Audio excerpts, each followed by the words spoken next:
প্রিয় ছাত্রছাত্রী, আজকে দশম শ্রেণীর একচল বিশিষ্ট দ্বিঘাত সমীকরণ দশম শ্রেণীর কোষে দেখি 1.1 এর অঙ্ক নিয়ে আলোচনা করব। সমীকরণ গঠন, একচল বিশিষ্ট দ্বিঘাত সমীকরণ কিভাবে গঠন করা যায়। আমি এর আগে দুটো ভিডিওতে 1.1 অর্থাৎ কোষে দেখি 1.1 এই অধ্যায়ের এই প্রশ্নমালার আমরা 1 থেকে 5 পর্যন্ত দুটো ভিডিওতে দেখিয়েছি। এখন পর্যন্ত যারা দেখনি তারা আমার এনামিন স্যার এই ইউটিউবের চ্যানেলে গিয়ে প্লেলিস্ট খুলে ক্লাস 10 ম্যাথ এটা যদি দেখো তাহলে পরের পর এগুলো পেয়ে যেতে পারো।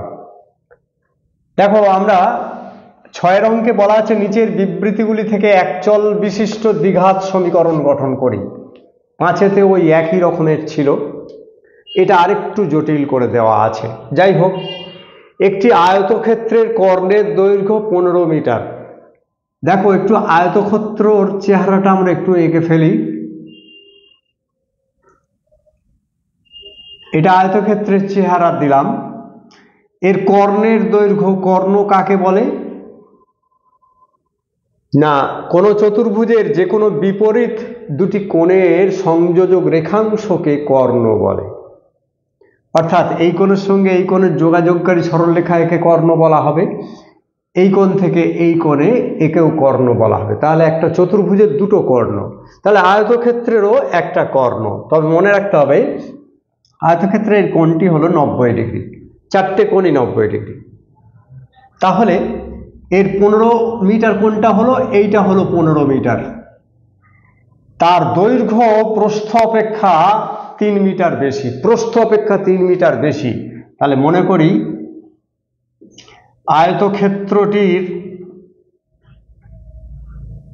ক্ষেত্রটির প্রস্থ সমান x মিটার, অতএব আয়তক্ষেত্রটির দৈর্ঘ্য সমান x প্লাস 3 মিটার। তার থেকে 3 মিটার বেশি বলেছে, 3 মিটার বেশি। তাহলে আমরা সমীকরণ কিভাবে নিয়ে আসব? আমরা একটু দেখলেই বুঝতে পারছি এটা যেহেতু সমকোণ, তাহলে এই ত্রিভুজটা হলো সমকোণী ত্রিভুজ। সমকোণী ত্রিভুজে পিথাগোরাসের উপপাদ্য অনুযায়ী আমরা কি জানি না, লম্ব স্কয়ার প্লাস ভূমি স্কয়ার ইজিক্যাল টু অতিভুজ স্কয়ার। তাহলে এখানে লম্ব কোণটি ধরে নিচ্ছে এটি লম্ব, তাহলে এটি হলো ভূমি। তাহলে এটা তো শুধু x আছে আর এটা আছে x প্লাস 3। তাহলে অতএব প্রশ্নানুসারে x এর হোল স্কয়ার প্লাস লম্ব স্কয়ার প্লাস ভূমি square x plus 3 whole square equal to, এটা হচ্ছে অতিভুজ। সমকোণের উল্টো দিকের বাহুকে অতিভুজ বলে। এটা যদি আমরা আলাদা করে এঁকে নিই তাহলে এই রকম পাবো। ঠিক, এইটা 15, এটা x আর এটা x প্লাস 3। তাহলে আমরা ইজিক্যাল টু কত বলেছে, 15 কর্ণ স্কয়ার, অতিভুজ স্কয়ার অর্থাৎ কর্ণ স্কয়ার। এখানে অতিভুজ এটা। তাহলে দেখো, এটাকে আমরা একটু ভেঙে ফেলি। বা x square plus a plus b whole square square plus 2ab plus b square, আর 15কে 15 দিয়ে গুণ করলে 225, 15 15 225। তাহলে দেখো, এটাকে আমরা একটু ভেঙে ফেলি। x স্কয়ার প্লাস এটাও x স্কয়ার প্লাস এটা হলো 3 দুগুণে 6x, 3 3 এ 9, আর এই 225টাকে এইদিকে নিয়ে চলে এলাম। আমাদের মূল উদ্দেশ্য হচ্ছে এটা দ্বিঘাত সমীকরণ, ax square plus bx plus c equal to 0 আমাদের করতে হবে। और 2x square 1x square 1x square 2x square plus 6x, এটা প্লাস আছে এটা মাইনাস আছে, তাহলে মাইনাস 216 অর্থাৎ 225 থেকে মাইনাস 225 থেকে প্লাস 9 যদি বাদ যায় তাহলে মাইনাস 216 ইজিক্যাল টু 0। এটা উভয় দিকে 2 দিয়ে ভাগ করে x square plus 3x minus 108 equal to 0, এটাও লেখা যেতে পারে, তবে আমাদের এত দূর যাওয়ার দরকার নেই, আমাদের এখানেই আমরা এটা উত্তর করে দিতে পারি, কারণ দ্বিঘাত সমীকরণ বলেছে। তাহলে ax square plus bx plus c equal to 0 হিসাবে লেখা হয়ে গেছে, যেখানে a নট ইজিক্যাল টু 0, অর্থাৎ a 0 নয়, এখানে 2 আছে। আমরা পরেরটাতে চলে আসি। তাহলে দ্বিঘাত সমীকরণ গঠন করা হয়ে গেল। আমরা পরেরটাতে আসি। এক ব্যক্তি 80 টাকায় কয়েক কিগ্রা চিনি কয়েক কেজি চিনি ক্রয় করেছিলেন, কিনেছিলেন। ক টাকায়? 80 টাকায়। ধরি বা মনে করি তিনি x কেজি চিনি ক্রয় করেছিলেন।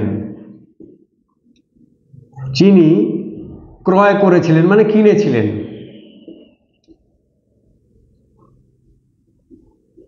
তাহলে তিনি 80 টাকায় যদি এই x কেজি চিনি পান, তাহলে প্রতি কিলো চিনির দাম কত? অতএব প্রতি কিলো চিনির দাম, কিলোগ্রাম বা কেজি, এটা কেজি লিখে দিই তাহলে সুবিধা হবে। প্রতি কেজি চিনির দাম সমান 80/x টাকা। ধরো 80 টাকায় আমি 2 কিলো চিনি পেয়েছি, তাহলে 1 কেজি চিনির দাম কত? 80/2 মানে 40 টাকা করে। তাহলে আমরা লিখলাম, ধরি তিনি x কেজি চিনি ক্রয় করেছিলেন কত টাকায়? 80 টাকায়। তিনি, একটু লিখে দিলে ভালো হয়, ধরি তিনি 80 টাকায় x কেজি চিনি ক্রয় করেছিলেন, এটা আরো ভালো হলো। তাহলে প্রতি কেজি চিনির দাম কত হলো? 80/x। যদি তিনি ওই টাকায় আরো 4 কেজি চিনি বেশি পেতেন, তাহলে তার 1 কিলোতে চিনির দামটা 1 টাকা কম হতো কিলো পিছু। তাহলে যদি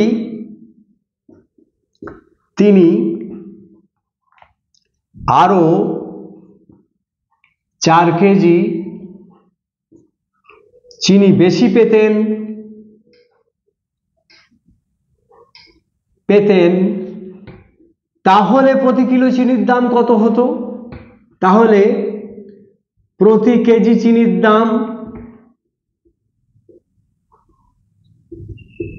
দাম হতো সমান 80/x প্লাস 4 টাকা।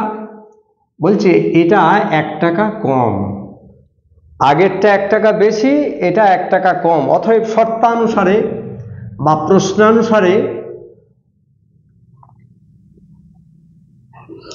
80/x minus 80/x plus 4 equal to 1 টাকা। আমরা একটা দ্বিঘাত সমীকরণ করে ফেলি এটাকে। x ইন্টু x প্লাস 4 লসাগু হলো, তাহলে x দিয়ে যদি ভাগ করি তাহলে x প্লাস 4 পড়ে থাকে, সেটা 80 দিয়ে গুণ হবে। তাহলে 80 into x plus 4, x plus 4 দিয়ে যদি এটাকে ভাগ করা হয় তাহলে x পড়ে থাকে মাইনাস 80x ইজিক্যাল টু 1, বা আমি একটু পাশে করছি তাহলে সুবিধা হবে, নিচে করলে হয়তো দেখতে অসুবিধা হতে পারে। 80x প্লাস 320, 80 দিয়ে x কে একবার গুণ, 80x, 80 দিয়ে 4 কে গুণ, 320 মাইনাস 80x, এই যে মাইনাস 80x, নিচে আমরা গুণ করে দিই x square plus 4x equal to 1। দেখো মাইনাস 80x প্লাস 80x কেটে গেল। এবার আমরা একটু কোনাকুনি গুণ করে দিই, 1 মানে 1-এর 1, তাহলে বা x square plus 4x equal to 320, বা x square plus 4x minus 320 equal to 0। ব্যাস, ax square plus bx plus c সমীকরণ গঠন হয়ে গেল। এটাই আমাদের উত্তর, এটাই আমাদের উত্তর। পরের অঙ্কে আমরা চলে আসি। আমরা পরের দুটি অঙ্ক নিয়ে চলে এসেছি 6 এর দাগের 3 এবং 4। দুটি স্টেশনের মধ্যে দূরত্ব 300 কিলোমিটার। একটি ট্রেন প্রথম স্টেশন থেকে সমবেগে দ্বিতীয় স্টেশনে গেল। যদি ট্রেনটির গতিবেগ ঘন্টায় 5 কিমি বেশি হলে, যদি আরও 5 কিমি বেশি করে যেত, তাহলে ট্রেনটি দ্বিতীয় স্টেশনে যেতে 2 ঘন্টা কম সময় লাগত। এই অঙ্কগুলো একটু যদি তোমরা পাশে বইটা খুলে রেখে একটুখানি দেখো তাহলে আরেকটু সুবিধা হবে। হয়তো আমার লেখাগুলো থেকে যদি কোনো একটু অসুবিধা হয়, পাশে একটু বইটা খুলে রাখলে খুব ভালো হয়। দেখো, দুটি স্টেশনের মধ্যে দূরত্ব 300 কিলোমিটার বলে দিয়েছে। এখান থেকে এত দূর স্টেশন 300 কিলোমিটার। একটি ট্রেন প্রথম স্টেশন থেকে সমবেগে দ্বিতীয় স্টেশনে গেল। তাহলে মনে করি ট্রেনের বেগ মানে গতিবেগ ঘন্টায় x কিমি। তাহলে যদি x কিমি হয় তাহলে 300 কিমি যেতে তার কত সময় লাগবে? অতএব 300 কিমি যেতে সময় লাগবে সমান 300/x ঘন্টা। একটু খেয়াল করো, কোনো একটা জায়গা থেকে আরেকটা জায়গায় 30 কিলোমিটার দূর। আমি সাইকেলে ঘন্টায় যদি 10 কিমি করে যেতে পারি, তাহলে ওই 30 কিমি যেতে কত সময় লাগবে? খুব সহজে আমরা বলতে পারি 3 ঘন্টা। কি করে পেলাম? না, মোট দূরত্বকে অর্থাৎ 30কে 1 ঘন্টায় যত যাই তত দিয়ে যদি ভাগ করে দিই তাহলেই আমাদের সময়টা পাওয়া যাবে। অর্থাৎ 30কে ঘন্টায় সাইকেলে 10 কিমি করে যেতে পারি, তাহলে 30/10 মানে 3 ঘন্টা। আমরা খুব সহজেই বলতে পারি। এটা ছোট সংখ্যা বলে আমরা এটা আন্দাজ করতে পারি। তাহলে 300 কিমি যেতে কত সময় লাগবে? 300/x ঘন্টা, 1 ঘন্টায় যত যায়। যদি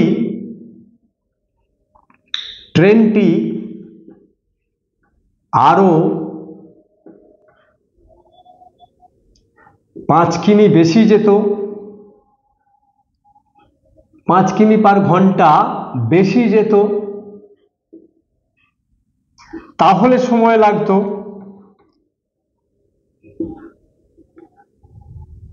সমান 300/x + 5 ঘন্টা। বলছি এটা 2 ঘন্টা কম, এটা 2 ঘন্টা কম সময়ে, এটা 2 ঘন্টা বেশি। অতএব প্রশ্নানুসারে 300/x - 300/x + 5 = 2 ঘন্টা। অর্থাৎ এটা যা সময় লেগেছে তার থেকে এটা 2 ঘন্টা কম লেগেছে, তাহলে এটা মাইনাস এইটা = 2 ঘন্টা। আমরা একটু করে ফেলি এটাকে, x × x + 5 আগের অঙ্কটার মতোই। তাহলে x দিয়ে ভাগ করলে x + 5 পড়ে থাকে, তাহলে 300 দিয়ে x + 5 কে গুণ হলো, x + 5 দিয়ে ভাগ করলে x পড়ে থাকে, তাহলে 300x = 2। এবার দেখো এই উপরটা আমরা গুণ করে ফেলবো। 300x + 5 দিয়ে গুণ করলে 3 × 5 = 1500 মাইনাস 300x যেমন আছে তেমন, নিচেটা গুণ করে ফেলবো x² + 5x = 2 মানে 2 এর 1, মাইনাস 300x + 300x কেটে গেল। তাহলে আমরা এখান থেকে কি লিখতে পারি একটু দেখে নিই। এটা লিখতে পারি, বা 2 দিয়ে এটাকে গুণ করি, 2x² + 10x = 1500। দেখো 2 দিয়ে এটাকে গুণ করলে 2x² + 10x, 1 দিয়ে এটাকে গুণ করলে 1500, 1 × 1500, বা 2x² + 10x - 1500 = 0। সবাইকে এদিকে নিয়ে চলে এলাম, = 0। তাহলে এটাই হয়ে গেল আমাদের উত্তর। খুব সহজ ব্যাপার। পরেরটাতে চলে আসি। একজন ঘড়ি বিক্রেতা একটি ঘড়ি ক্রয় করে 300 36 টাকায় বিক্রি করলেন। বিক্রয় মূল্য তিনি বিক্রি করেছেন 336 টাকায়। তিনি যত টাকায় ঘড়িটি ক্রয় করেছিলেন শতকরা তত টাকা লাভ হলো।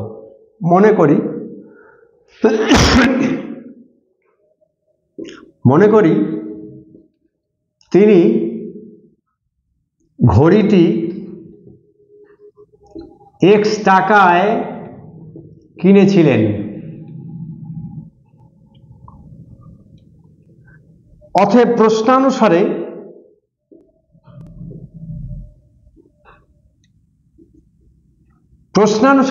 x টাকা তো আছেই, এটা ক্রয় মূল্য, এবং ক্রয় মূল্যের উপরে ক্রয় মূল্য পার্সেন্ট মানে x এর x/100, ক্রয় মূল্যের উপরে ক্রয় মূল্য 100, x ইন্টু x এর বাই 100, যত টাকায় কিনেছিলেন সেটা তো আছেই, প্লাস সেই টাকার উপর x% লাভ হয়েছে।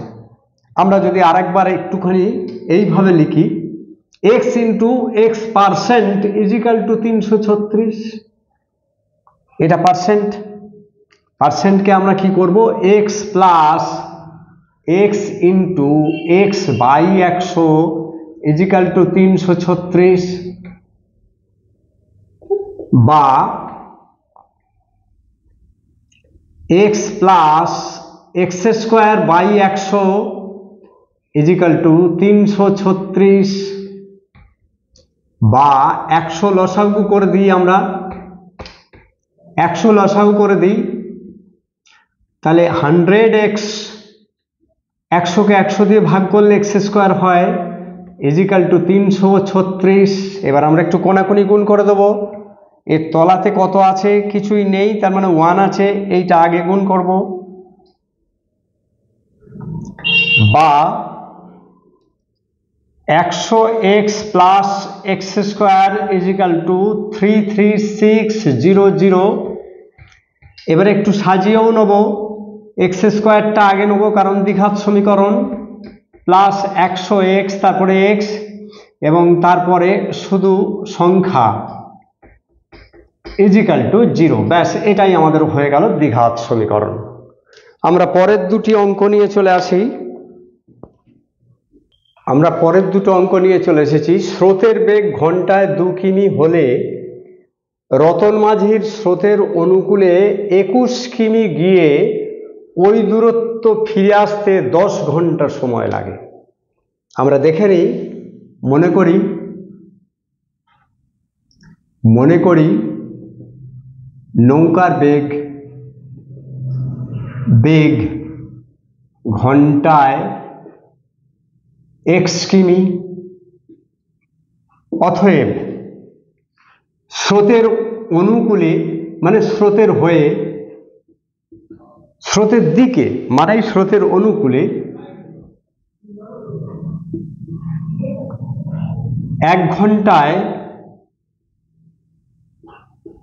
নৌকা যাবে, নৌকার বেগ তো x কিমি আছে, তার সঙ্গে 2 কিমি, স্রোতের বেগ হচ্ছে ঘন্টায় 2 কিমি, তাহলে x প্লাস 2 কিমি যাবে,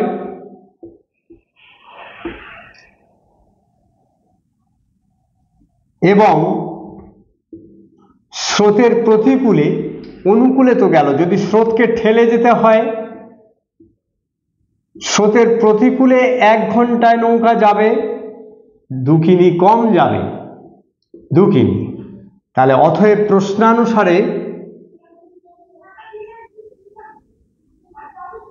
প্রশ্নানুসারে আমরা কি দেখে নেব, 21 কিমি যেতে কত সময় লাগবে, ধরে নিচ্ছি যাবার সময় স্রোতের অনুকূলে যাবে, তাহলে x প্লাস 2 প্লাস 21 কিমি স্রোতের প্রতিকূলে ফিরে আসতে x মাইনাস প্রতিকূলে ঘন্টায় সে x মাইনাস 2 কিমি যাবে, তাহলে মোট দূরত্বকে 1 ঘন্টা যত যায় তত দিয়ে ভাগ করলে সময় পাওয়া যায়, বলেছে 10 ঘন্টা, টোটাল 10 ঘন্টা সময় লাগবে। তাহলে আমরা একটু দেখে নিই, এটাকে একটু দ্বিঘাত সমীকরণের মতো করে দিই, x plus 2 into x minus two লসাগু হলো, এক্স প্লাস টু দিয়ে ভাগ করলে এক্স মাইনাস টু পড়ে থাকে, তাকে 21 দিয়ে গুণ, তাহলে 21 into x minus two plus x minus two দিয়ে এটাকে ভাগ করলে এক্স প্লাস টু পড়ে থাকে, তাহলে 21 ইন্টু এক্স প্লাস টু থাকলো ইজিক্যাল টু 10, বা x plus two into x minus two মানে হচ্ছে এক্স স্কোয়ার মাইনাস 4, গুণ করে দিলাম, উপরটাকে ভেঙে দিই, 21x minus 42 plus 21x plus 42 equal to 10-এর 1, 10 মানে 10-এর 1। আমরা দেখো প্লাস 42 মাইনাস 42 কেটে দেবো, আমরা এরপরে এখানে চলে আসি, বা 21 আর 21 42x, ওপরে আছে 42x by x square minus 4 equal to 10-এর 1, কোনাকুনি গুণ করে দেবো এবারে, তাহলে 10 বা 10x square minus 40 equal two 42x, বা 10x square minus 42x minus 40 equal to 0। ব্যাস, এটাই আমাদের উত্তর, দ্বিঘাত সমীকরণ হয়ে গেল। এই ক্ষেত্রে একটু খেয়াল রাখো, এক্স প্লাস টুকে এক্স মাইনাস টু দিয়ে গুণ করলে এ প্লাস বি ইন্টু এ মাইনাস বি মানে এ স্কোয়ার মাইনাস বি স্কোয়ার, সেই হিসাবে আমি তাড়াতাড়ি করে গুণটা করে ফেললাম। পরের অঙ্কতে চলে আসি, 2 অঙ্ক বিশিষ্ট একটি সংখ্যা, ধরে নিচ্ছি 2 অঙ্ক বিশিষ্ট একটি সংখ্যা 57, এর একক কত? একক আমরা বাঁ দিক থেকে গুনি, এককটা হচ্ছে 7, দশক হচ্ছে 5, এখানে যদি কিছু থাকে 3, শতক, একক দশক শতক ডান দিক থেকে বাঁ দিকে গোনা হয়, তাহলে ধরে নিচ্ছি একটা 57, তাহলে সংখ্যাটা কি 5 ইন্টু 7 না 5 প্লাস 7? না, একককে 1 দিয়ে গুণ এবং দশককে 10 দিয়ে গুণ, অর্থাৎ এই সংখ্যাটা পেতে গেলে 5 ইন্টু 10, 5 10 7 57, আমরা কি বলি 5 10 7 57, অর্থাৎ 5 ইন্টু 10 প্লাস 7 ইন্টু 1, তবে আমরা দেখো 50 প্লাস 7 মানে 57 পেয়ে গেলাম।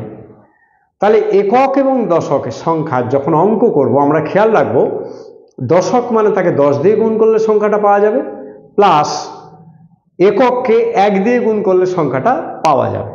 এইটাকে একটুখানি মাথায় রেখে আমরা একটু অঙ্কটা শুরু করি। 2 অঙ্ক বিশিষ্ট একটি সংখ্যার একক স্থানীয় অঙ্কটি দশক স্থানীয় অঙ্ক অপেক্ষা 6 বেশি, দশক স্থানীয়, তাহলে মনে করি দশক স্থানীয় অঙ্ক সমান x, অতএব একক স্থানীয় অঙ্ক হলো তার থেকে 6 বেশি, x প্লাস 6, অতএব সংখ্যাটি কত হবে? আমরা কি জানি, দশকের সঙ্গে 10 দিয়ে গুণ করব, এখানে দশক কোনটা x, তাহলে x into 10 plus 1 into x plus 6, তাহলে দেখো 10x প্লাস এটাকে 1 দিয়ে গুণ করে দাও x প্লাস 6, তার মানে 11x প্লাস 6 হলো সংখ্যাটি, 10x আর 1x 11x প্লাস 6, এটা হলো সংখ্যা। আমরা এটা এখানে মুছে দিলাম। এইবারে বলেছে এই অঙ্কদ্বয়ের গুণফল, অর্থাৎ এইটাকে এটা দিয়ে গুণ করলে অঙ্কদ্বয়ের গুণফল প্রশ্নানুসারে অঙ্কদ্বয়ের গুণফল x ইন্টু এক্স প্লাস 6 কি হবে? সংখ্যাটির চেয়ে 12 কম, সংখ্যাটি কত? 11x plus 6 minus 12। আমরা একটু দেখে নিই এটাকে ক্যালকুলেশন করে, বা x কে x দিয়ে গুণ করলে x স্কোয়ার, x দিয়ে 6 কে গুণ করলে 6x equal to 11x plus 6 minus 12। আরেকবার করে নিই, x square plus 6x equal to 11x minus 6, minus 12 থেকে প্লাস 6 বাদ গেলে মাইনাস 6 হয়, বা x square plus 6x minus 11x plus 6 equal to 0। সমানের ডান দিকে এগুলো ছিল, আমরা বাঁ দিকে নিয়ে চলে এসেছি। 11 চিহ্ন প্লাস ছিল মাইনাস করেছি, 6 চিহ্ন মাইনাস ছিল প্লাস করেছি। তাহলে বা আরেকটু এইটার মধ্যে যোগ বিয়োগ করলেই হয়ে যাবে। X square minus 5x, 11x minus 6x plus, তাহলে বিয়োগ হয়ে গেল, বড়টির চিহ্ন দিলাম, প্লাস 6 ইজিক্যাল টু 0। ব্যাস, এটাই আমাদের উত্তর। দ্বিঘাত সমীকরণটা হয়ে গেল ax square plus bx plus c equal to 0। আমরা পরের একটি অঙ্কই বাকি আছে, আমরা চলে আসি 7 অঙ্ক। 45 মিটার দীর্ঘ এবং 40 মিটার প্রশস্ত। দীর্ঘ মানে হচ্ছে লম্বা, প্রশস্ত মানে হচ্ছে চওড়া। 45 মিটার দৈর্ঘ্য, 40 মিটার প্রশস্ত একটি আয়তক্ষেত্রাকার খেলার মাঠ। এটা হচ্ছে খেলার মাঠ, চারপাশে একটি সমান চওড়া রাস্তা আছে। ওই রাস্তার ক্ষেত্রফল 450 বর্গমিটার। এখানে রাস্তা কতটা চওড়া আছে তা বলা হয়নি, আমরা এটাই ধরে নেব। মনে করি রাস্তাটি x মিটার চওড়া। তাহলে আমরা কি দেখে নেব একটু, রাস্তা সমেত এই বাগানের ক্ষেত্রফল, এখান থেকে এটা হচ্ছে রাস্তার ক্ষেত্রফল, সরি এটা মাঠের ক্ষেত্রফল। তাহলে এইখান থেকে এতদূর পর্যন্ত হচ্ছে রাস্তা সমেত মাঠের ক্ষেত্রফল। তাহলে এদিকে এতটা বাড়বে, এদিকেও এতটা বাড়বে। তাহলে অতএব রাস্তা সমেত বাগানের বা মাঠের, এখানে মাঠের লিখলেই ভালো, মাঠের দৈর্ঘ্য ছিল 45 মিটার, তার সঙ্গে এদিকে x এবং এই দিকে x, দুদিকে x মানে 2x মিটার বাড়ল। রাস্তা সমেত মাঠের প্রস্থ 40 মিটার প্রস্থ আছে, এদিকে x মিটার চওড়া রাস্তা, এদিকে x মিটার চওড়া, অর্থাৎ এখান থেকে এতদূর পর্যন্ত হলে আরো এতটা বাড়ে দুদিকেই, অর্থাৎ দুদিকেই 2x, x metre 2x metre বাড়লো। তাহলে রাস্তা সমেত মাঠের ক্ষেত্রফল কত হবে? আমরা জানি দৈর্ঘ্য ইন্টু প্রস্থ, দৈর্ঘ্য ইন্টু প্রস্থ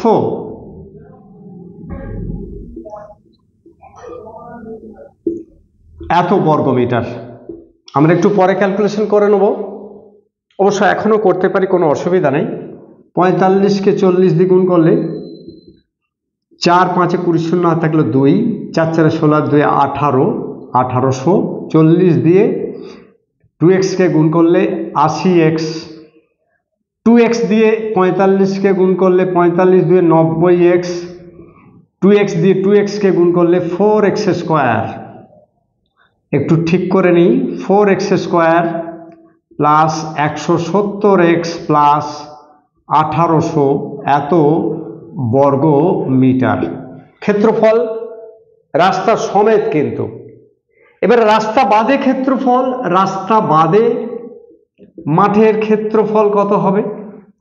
রাস্তা বাদে মানে তো আমরা যাব না, রাস্তা বাদে মাঠের দৈর্ঘ্য 45 মিটার, প্রস্থ হলো 40 metre.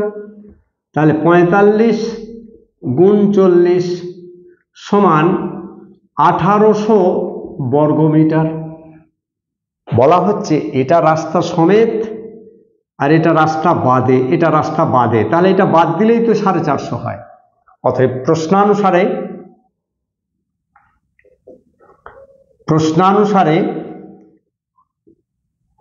4x square plus 170x plus 1800 minus 1800